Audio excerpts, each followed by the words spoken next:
Hello friends, ये economics of social sector and environment MSc 108 के 3 years की important question है। ये एमएससी 108 ये अभी 3 साल से ही है। इसके पहले इसका कोड था एमएससी 008। तो जिस वजह से इसके पूरे 5 साल के पेपर्स अवेलेबल नहीं है, 3 साल के ही अवेलेबल है। तो मैंने 3 साल के ही क्वेश्चन दिए हुए हैं। अगर आप इतने भी अच्छे से करके जाते हैं और जो मेन टॉपिक है उसके आसपास के और मतलब जो मेन टॉपिक है वो अगर आप अच्छे से करके जाते हैं तो ये भी आपका प्रिपरेशन करने में बहुत हेल्प हो जाएंगी। और आपको कई क्वेश्चन एग्ज़ाम में कई सारे क्वेश्चंस आपको इसी में से मिल जाएंगे। जैसे कि देखो इसमें पावर्टी है, पावर्टी से मल्टी डायमेंशनल पावर्टी, पावर्टी से रिलेटेड और भी आज इसके आज बाज के इसके मेजर्स हो गए, रेमेडीज हो गए। इस तरह से प्रिपरेशन आप करके जाएंगे तो काफ़ी हेल्प होगी आपको। इनइक्वालिटीज़ है, ये है first law and second law of thermodynamics, market economy, formation of IPAT and Kaya identities. ये तो बहुत सिंपल है। तो इससे होगा ये कि अगर आप इतना भी करके जाओ और इसके आसपास के भी अगर क्वेश्चन पूछेंगे तो आप उसको लिख पाएंगे, अगर आपको उस टॉपिक के बारे में पता हो तो। और है इसमें प्रॉपर्टी राइट से रिलेटेड क्वेश्चंस आते हैं। Social cost, marginal social cost with Pareto optimality.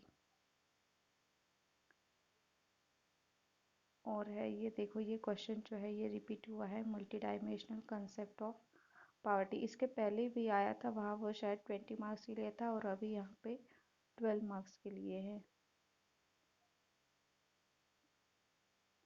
Externality से रिलेटेड जो है क्वेश्चन है, अगर आपको एक्सटर्नलिटी क्या होती है ये पता है, वो पता है तो और जो गवर्नमेंट होती है वो क्या,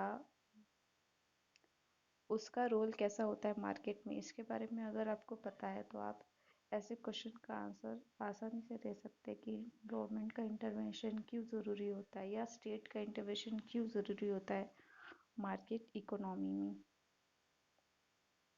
ओके, ये टॉपिक तो बहुत बार आपने पढ़ा होगा, कॉस्ट बेनिफिट एनालिसिस। ये फर्स्ट ईयर में भी पढ़ा होगा, अभी ये आपको सेकेंड ईयर में भी है। कॉस्ट बेनिफिट एनालिसिस ये आपको एजुकेशन में भी मिलेगा, हेल्थ में भी मिलेगा और एनवायरनमेंट में भी मिलेगा। ये एजुकेशन से रिलेटेड था। Cost benefit analysis for educational services, concept of educational production function. Education से रिलेटेड काफ़ी सारे टॉपिक अगर आप पढ़ेंगे, एजुकेशन हेल्थ, ये बहुत ही इम्पोर्टेंट टॉपिक है। एजुकेशन और हेल्थ, इससे रिलेटेड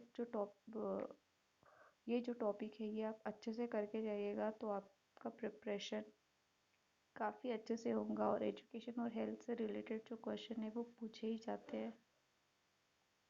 एफिशिएंसी वेज हाइपोथेसिस।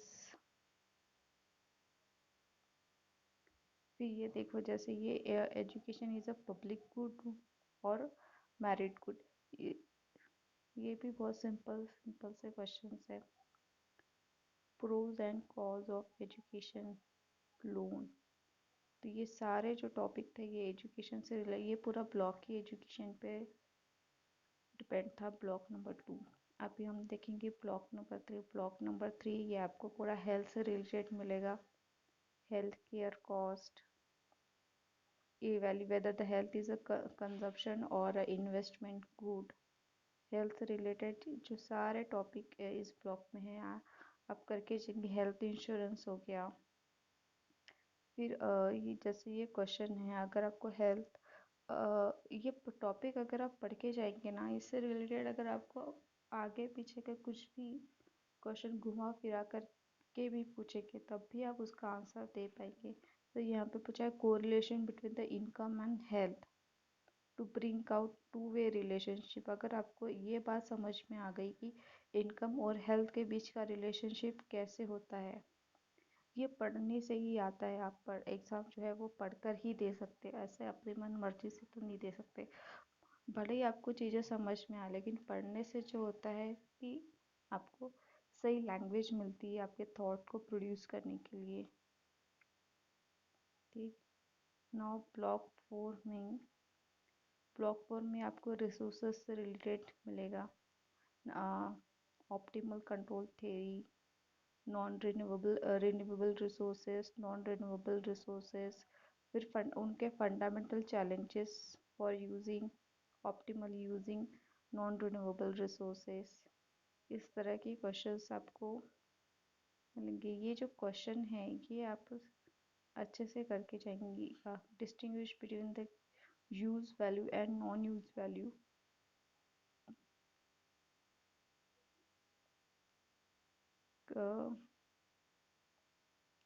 और भी क्वेश्चंस हैं जो आपको, ये क्वेश्चन के 5 इयर्स के तो क्वेश्चन पेपर अवेलेबल नहीं है, तो 3 इयर्स के जो क्वेश्चन है इसमें से आप एक भी मत छोड़िएगा और सब अच्छे से पढ़ के जाइएगा।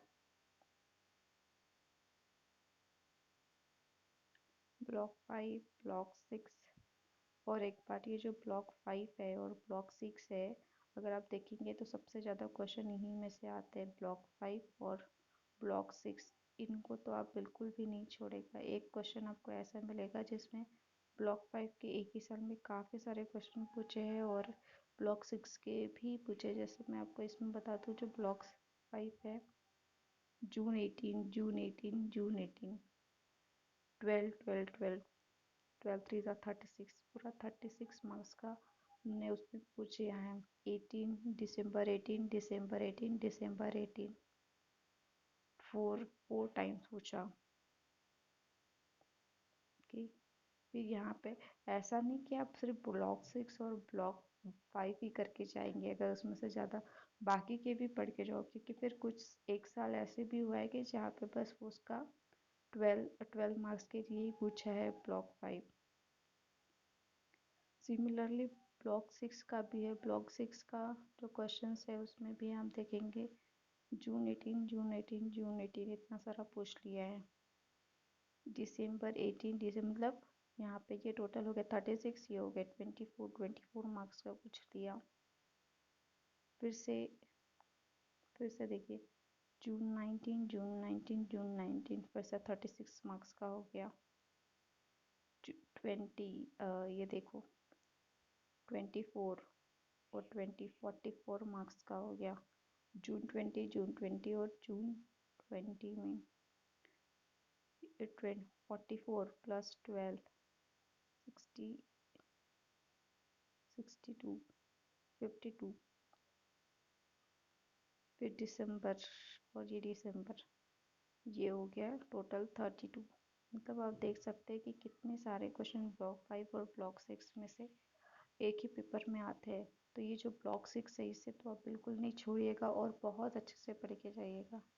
अगर ये वीडियो आपको हेल्पफुल लगे तो प्लीज़ इसको लाइक ज़रूर करें, शेयर करें अपने दोस्तों के साथ, और मेरे चैनल को सब्सक्राइब ज़रूर करें, ताकि और भी मैं वीडियो अपलोड करूँगी तो उसके नोटिफिकेशंस आपको मिलते रहे। और आप, मेरा टेलीग्राम पे भी सेम नाम से चैनल है, उसे भी आप सब्सक्राइब कर सकते हैं। ग्रुप को आप ज्वाइन कर सकते हैं।